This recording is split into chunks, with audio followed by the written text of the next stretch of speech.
बहुत पुरानी बात है। एक खूबसूरत और समृद्ध रियासत थी। नाम था नूराबाद। वहां का राजा वीर सिंह बहादुर न्यायप्रिय और जनता का प्रिय शासक था। लेकिन उसके महल के नीचे एक रहस्य छुपा था। एक ऐसा रहस्य जो सदियों से दबा हुआ था। हर शाम राजा अपने महल के एक पुराने हिस्से में जाता था, जहां किसी को जाने की अनुमति नहीं थी। वहां एक काले रंग का प्राचीन द्वार था, बंद, रहस्यमयी और भयावह। कहा जाता था कि उस द्वार के पीछे कुछ ऐसा है जिसे दुनिया की नजरों से छुपाया गया है। एक दिन नूराबाद में एक अजीब सा फकीर आया। वह बहुत बूढ़ा और रहस्यमयी था। उसने राजा से कहा, राजा वीर सिंह, अंधेरों का समय पास आ गया है। यदि तुमने अपने पिता का वादा तोड़ा तो यह रियासत तबाह हो जाएगी। राजा चौंक गया। उसे समझ नहीं आया कि एक फकीर को उसके निजी रहस्य के बारे में कैसे पता चला।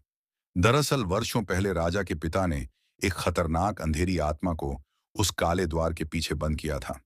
बदले में उन्होंने एक वादा किया था, हर 5 साल में एक रात के लिए उस आत्मा को आजादी दी जाएगी ताकि वह शांत रहे।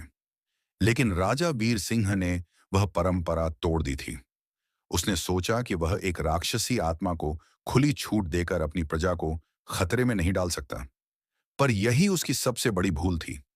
जिस रात वह आत्मा मुक्त नहीं हुई, उसी रात से नूराबाद पर अंधेरा छाने लगा।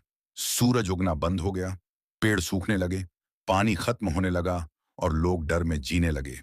तब वही फकीर फिर से राजा के सामने आया और बोला, राजा, अब एक ही रास्ता बचा है। उस काले द्वार को खोलो और उस आत्मा का सामना करो। लेकिन याद रखना, वह आत्मा तुम्हारे अंदर का सच देखेगी। अगर तुमने झूठ बोला तो तुम मिटा दिए जाओगे। राजा ने साहस दिखाया। वह अकेला उस प्राचीन द्वार तक गया और उसे खोला। अंधकार ने उसे चारों ओर से घेर लिया। द्वार के भीतर से एक स्त्री आत्मा प्रकट हुई, जिसकी आंखों में तेज रोशनी थी।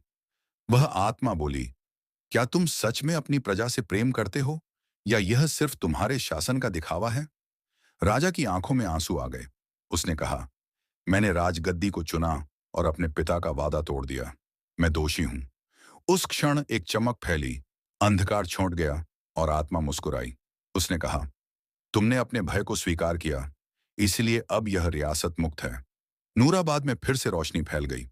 राजा वीर सिंह ने अपना सिंहासन छोड़ दिया और एक साधु बन गया। वह प्रजा के बीच रहने लगा। आज भी कहा जाता है, जब भी कोई शासक घमंड में अंधा हो जाता है, तो नूराबाद की वह आत्मा उसे उसका सच दिखाने लौट आती है।